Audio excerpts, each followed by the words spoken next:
Assalamu alaikum. Welcome to my YouTube channel. This is Umbal Nas. Today we will discuss about intellectual disability.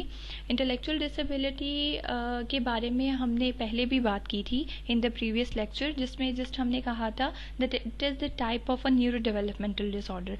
आज थोड़ा बहुत हम intellectual disability के बारे में स्टडी करते हैं.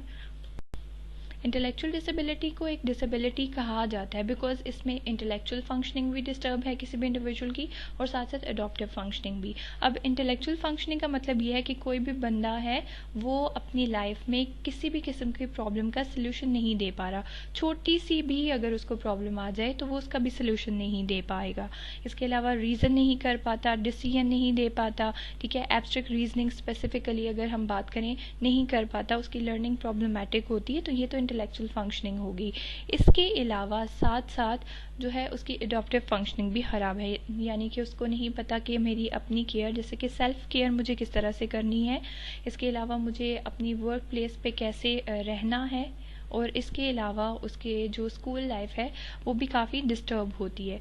जब भी आपके कोई भी important area of functioning like आपकी सोशल, आपकी एकेडमिक, आपकी ऑक्यूपेशनल एरिया ऑफ फंक्शनिंग और आपका पर्सनल एरिया ऑफ फंक्शनिंग जब भी अफेक्ट हो रहा हो, इट्स मीन कि कहीं ना कहीं भी प्रॉब्लम है.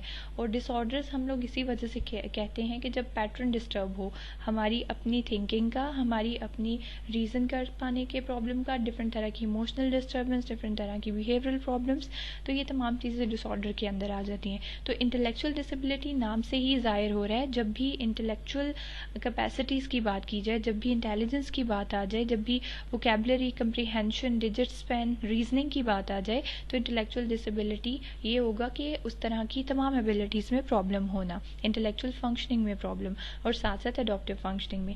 पहले इंटेलेक्चुअल डिसेबिलिटी को मेंटल रिटार्डेशन का नाम दिया गया था, but now in DSM-5 it is named as intellectual disability.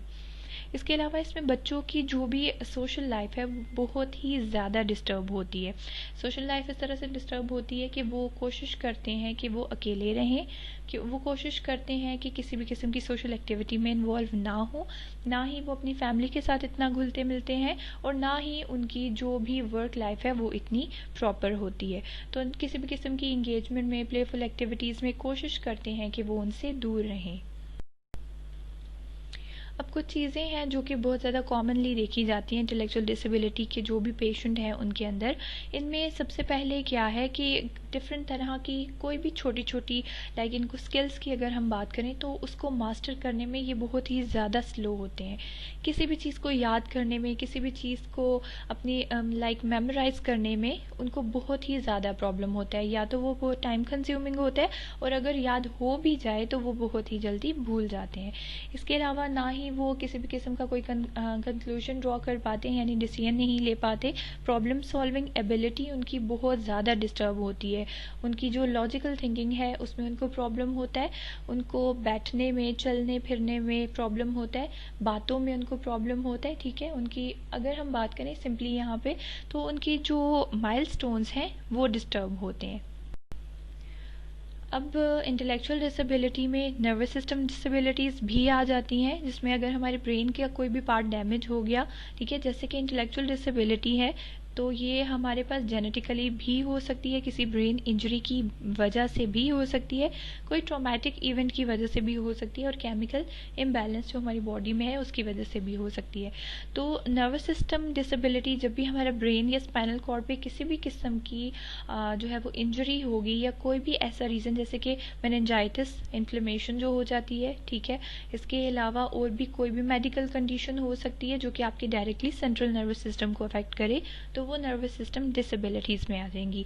इसके अलावा sensory related disabilities, sensory related यानी कि आपकी देखने की सलाहियत, ठीक है, आपकी सुनने की सलाहियत, आपकी जो है टच करने की सलाहियत, टेस्ट करने की, स्मेल करने की, जितनी भी सेंसेस हैं अगर उसमें कहीं पे भी प्रॉब्लम है तो ये हमारे पास सेंसरी रिलेटेड डिसेबिलिटीज़ में आ जाता है. इसके अलावा मेटाबॉलिक डिसेबिलिटीज़, जैसे कि फॉर एग्ज़ाम्पल मेटाबॉलिज्म में डिफरेंट तरह की प्रॉब्लम्स होना, लोग जो कि इतनी अच्छी उनकी डाइट नहीं होती या फिर डिप्रेशन में रहने की वजह से उनकी मेटाबॉलिज्म में प्रॉब्लम आ गया या किसी भी किस्म की मेडिकेशन की वजह से, तो डिसेबिलिटी तब होगी जब एक इंडिविजुअल, ये डिसऑर्डर से बहुत बड़ी बात है, ये वो चीज़ें होती हैं डिसेबिलिटी जिसको क्योर करना इज़ लाइक आप कह सकते हैं इट इज़ इम्पॉसिबल, लेकिन हाँ कुछ हद तक हम उसको उसकी हेल्प कर सकते हैं, उनको बेटर बना सकते हैं, थोड़ा बहुत उसमें हम इम्प्रूवमेंट लेके आ सकते हैं। और last one is degenerative disorder. Degenerative disorder में ये होता है कि जो हमारे ब्रेन के सेल्स हो गए या फिर हमारे जो डिफरेंट तरह की बॉडी के सेल्स हैं, सोमा सेल्स, ठीक है, तो वो डीजेनरेट होना जब स्टार्ट हो जाएंगे तो वो किसी भी किस्म की डिसेबिलिटी को अगर लीड करेंगे तो that will come under the heading of degenerative disorder. Okay, infection, chromosomal abnormalities, environmental influence, metabolism or nutritional activities या nutritional factor, these all are the causes of intellectual disability. infection यानी कि birth के time पे किसी भी किस्म का कोई इन्फेक्शन होना, ठीक है, या फिर आफ्टर बर्थ, जैसे कि अगर ब्रेन के भी किसी पार्ट में हो गया, ठीक है, ब्रेन की लेयर्स में इन्फ्लेमेशंस होगी, ठीक है, तो वो भी इन्फेक्शन लीड करेगा टूवर्ड्स इंटेलेक्चुअल डिसेबिलिटी। इसके अलावा क्रोमोसोमल एबनॉर्मेलिटीज़ जिसमें डाउन सिंड्रोम आ गया, ठीक है, जिसमें डिफरेंट तरह के सिंड्रोम्स आ जाते हैं, क्लाइनफेल्टर सिंड्रोम है। इन्वायरमेंटल इन्फ्लुएंसेस जैसे कि किसी किस्म का कोई एक्सीडेंट हो गया, ठीक है, कोई ट्रॉमेटिक सिचुएशन एक्सपीरियंस कर ली। मेटाबॉलिक में क्या है कि हाइपर बिलोर्बिनीमिया, बिलोर्बिनीमिया में ये होता है कि जो बिलोर्बिन हमारी बॉडी में प्रोड्यूस हो रहा होता है, जो कि हमारी फीसेस को ब्राउन कलर जिसकी वजह से आता है, तो ये बहुत ज़्यादा जब प्रोड्यूस होना स्टार्ट हो जाए हमारे ब्लड के अंदर और स्पेसिफिकली बेबीज़ के अंदर, तो this condition is called hyper बिलोर्बिनीमिया।